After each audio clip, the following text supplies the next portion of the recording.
Salut et bienvenue dans cette nouvelle vidéo. Aujourd'hui, je vous propose de découvrir le JavaScript ES 2015. Alors, l'ES 2015, qu'est-ce que c'est? C'est le diminutif de ECMAScript 2015. L'ECMAScript, c'est le nom d'une norme, d'un standard qui permet de définir la manière de fonctionner de différents langages de programmation, dont notamment évidemment le JavaScript qui nous intéresse aujourd'hui, mais aussi l'ActionScript et d'autres langages.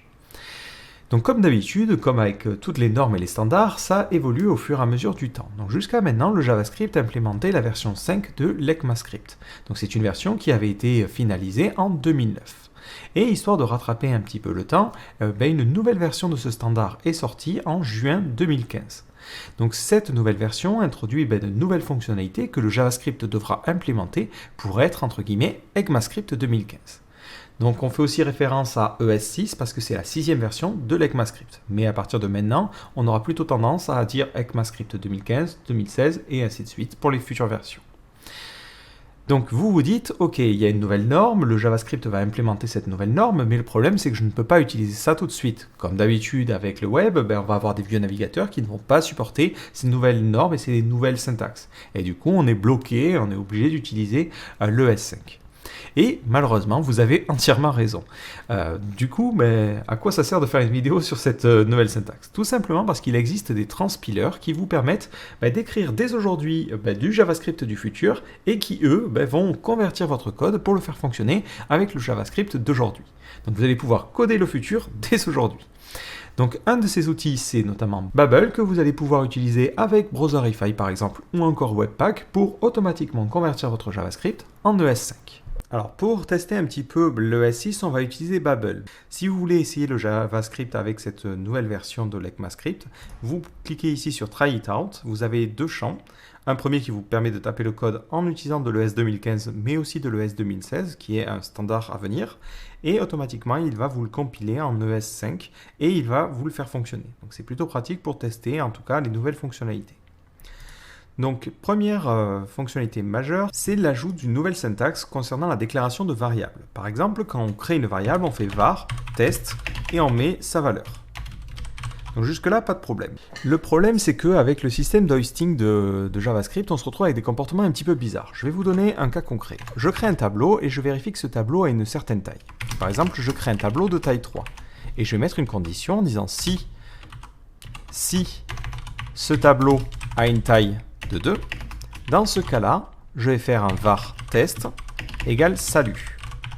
Et si je fais un coup de console.log, on s'attend à ce qu'ils nous disent test n'est pas défini. Et vous voyez qu'il ne nous dit pas ça.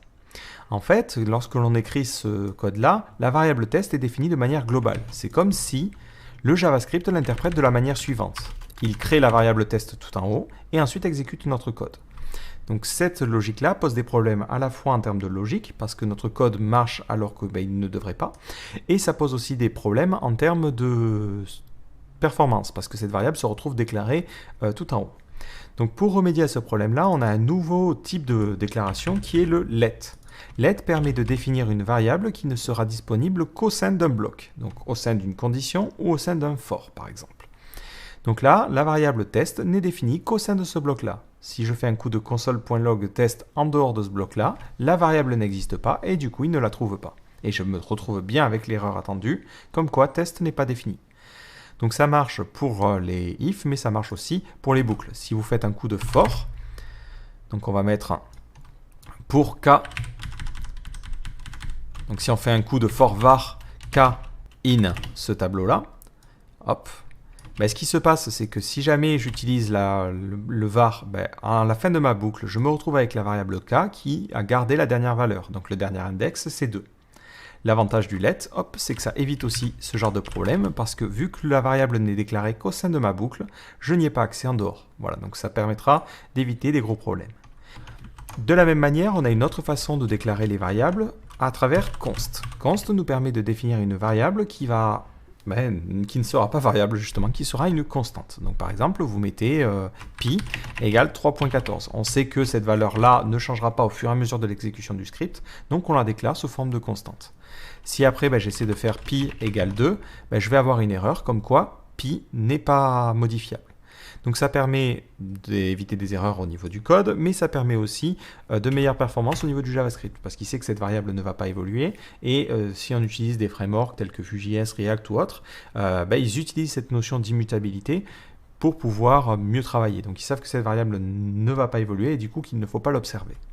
Autre changement majeur en termes de syntaxe, c'est l'apparition d'une fonction fléchée.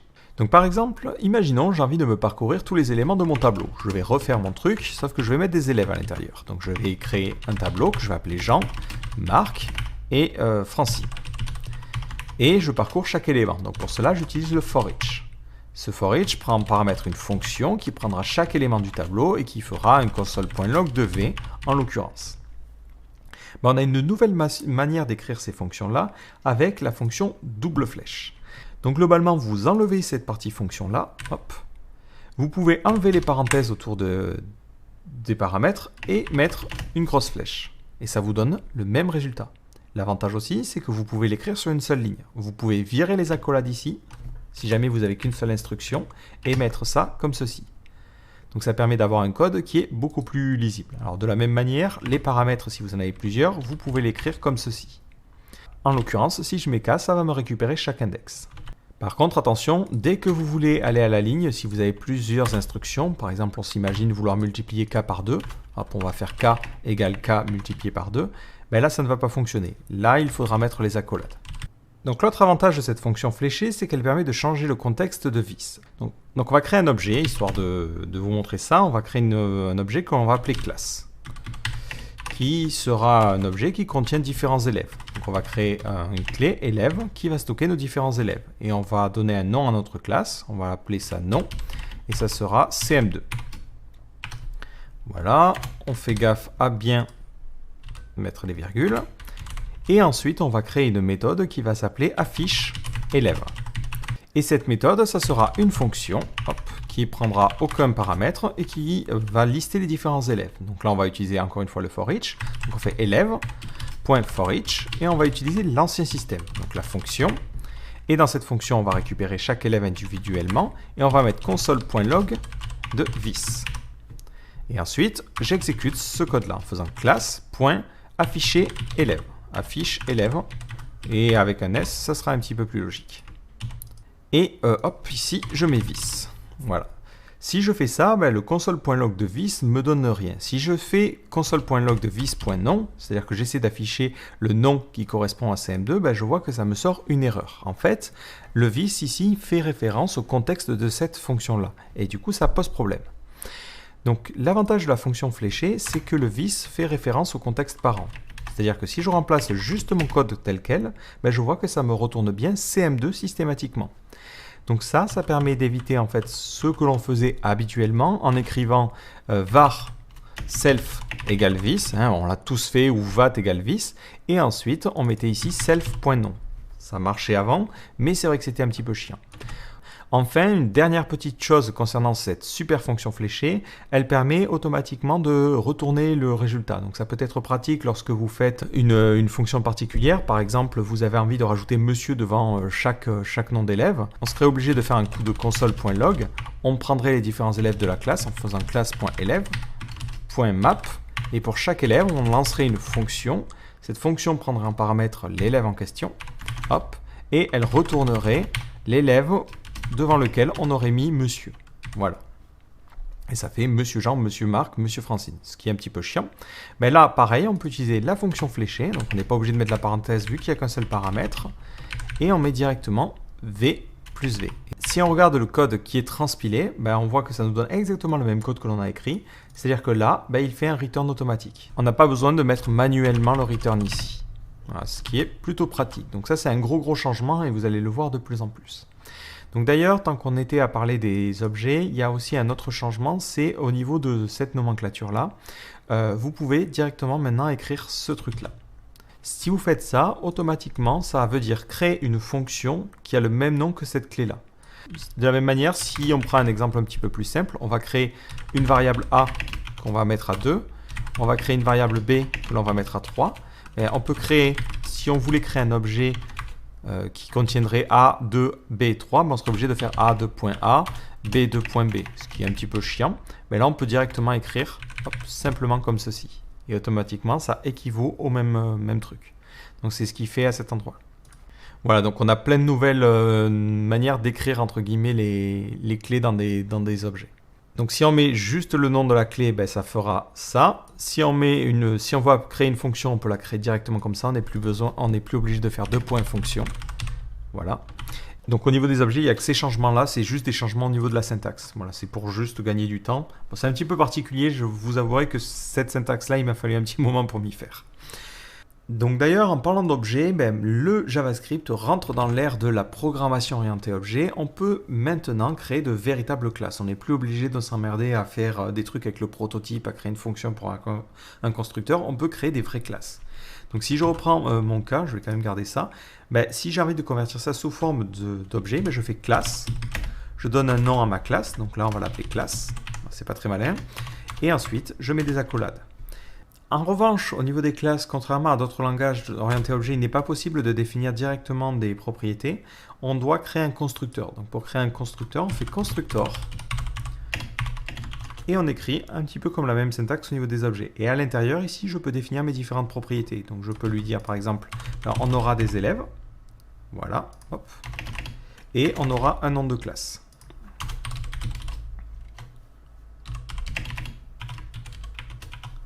De la même manière, si je veux créer une méthode, c'est la même syntaxe. Hop, on met afficher élève et on affiche les élèves. Voilà.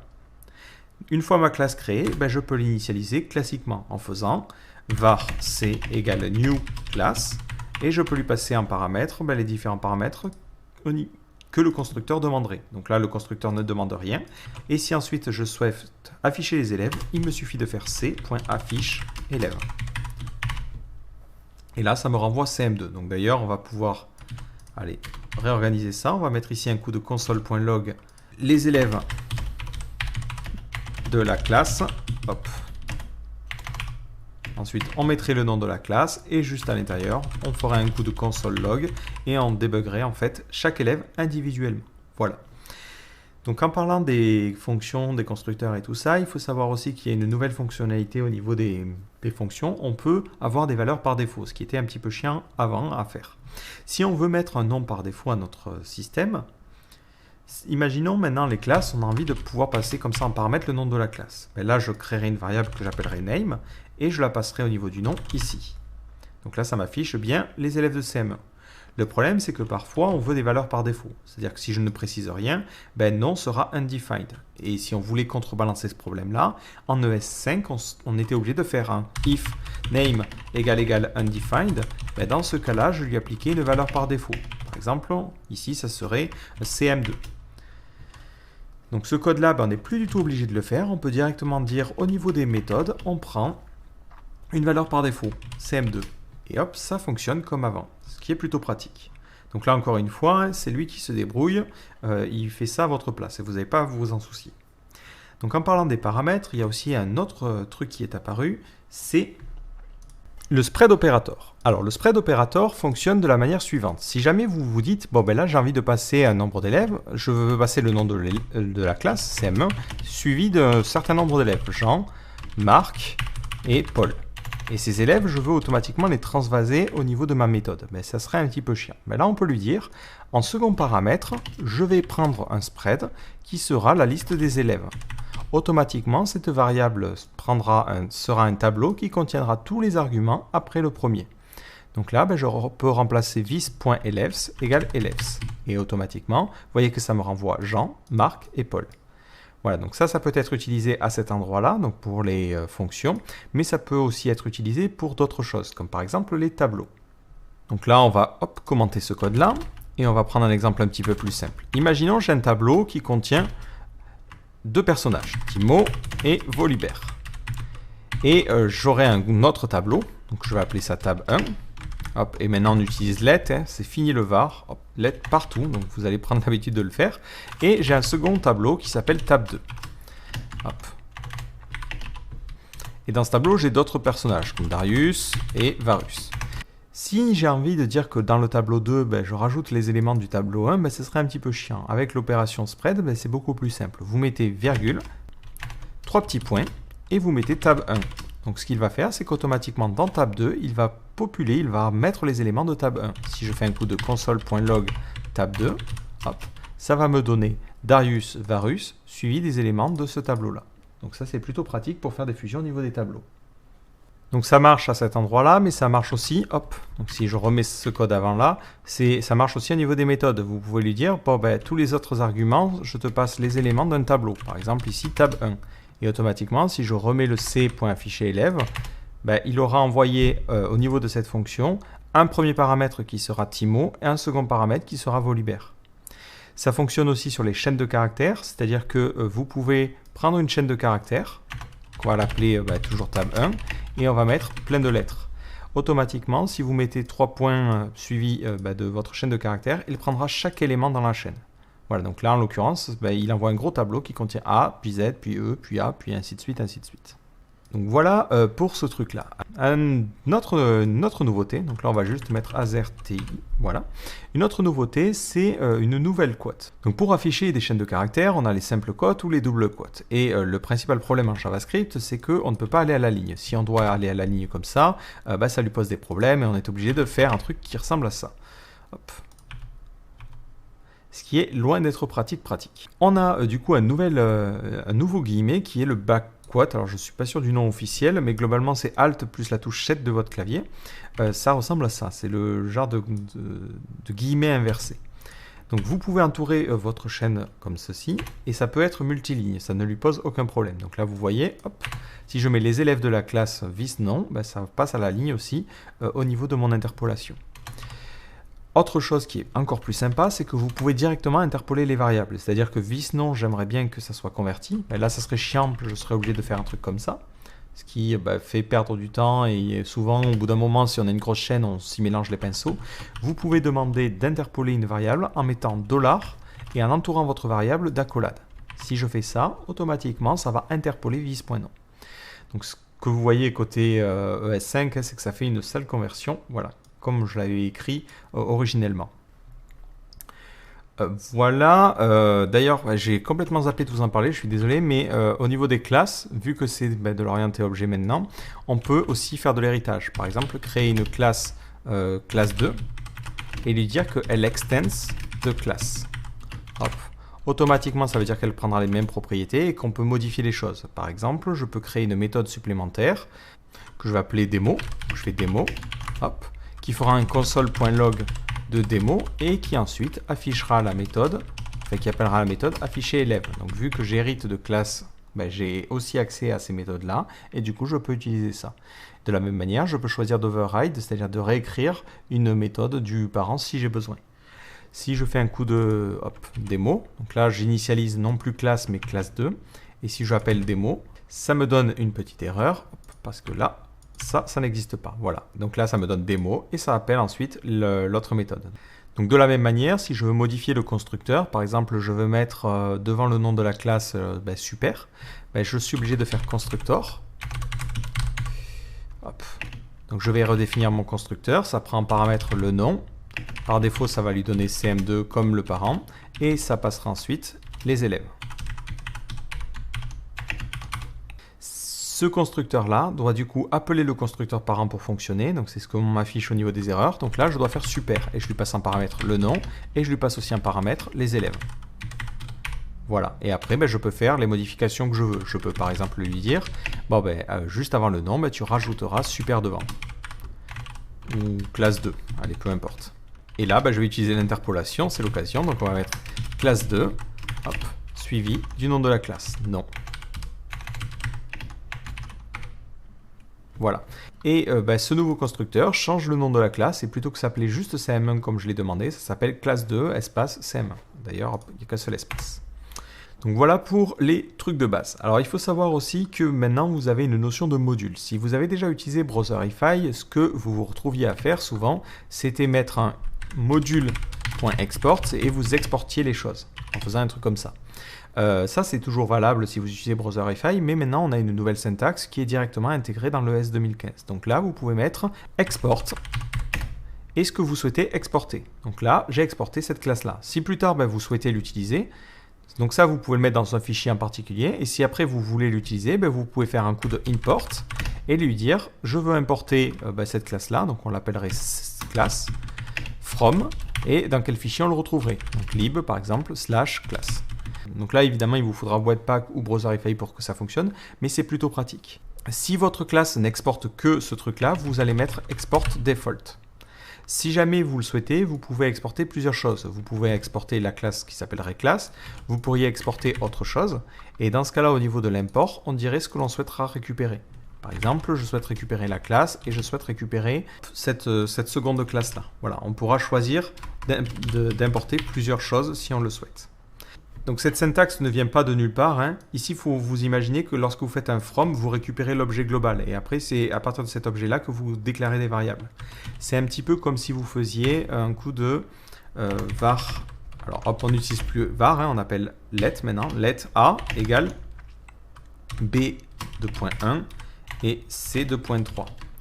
Si vous vouliez créer rapidement les variables b et c depuis l'objet, vous pouvez faire let b c égale A. Et automatiquement, hop, ça récupérera les bonnes valeurs qui correspondent aux clés. Ça marche aussi sur les tableaux. Si vous avez un tableau, hop, comme ceci, on imagine qu'on a plusieurs valeurs. Si vous voulez stocker des variables qui correspondent à ces différentes valeurs, vous pouvez faire un coup de let. Hop, vous passez un tableau. On en va créer 3 variables, C, D et J, from A. Et automatiquement, il fera A0, A1, A2. Voilà, donc ça peut être pratique pour récupérer très rapidement des valeurs depuis une clé. Donc c'est exactement la même syntaxe que suit en fait le import. Donc voilà pour les gros changements. Donc après, je ne fais que survoler, évidemment. Je vous mettrai des liens dans la description de cette vidéo parce qu'il y a encore beaucoup de nouvelles fonctionnalités, mais qui sont plus spécifiques. Là, c'est vraiment les fonctionnalités que vous allez rencontrer le plus souvent.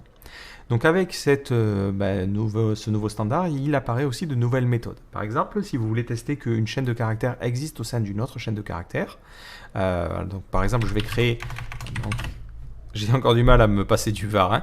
Vous créez une chaîne, et cette chaîne, vous lui mettez n'importe quoi, et dedans, vous avez un mot en particulier. Si vous voulez vérifier que Timo est bien inclus dans la chaîne, vous pouvez maintenant faire un coup de chaîne.includes, et vous vérifiez, est-ce que ça inclut Timo?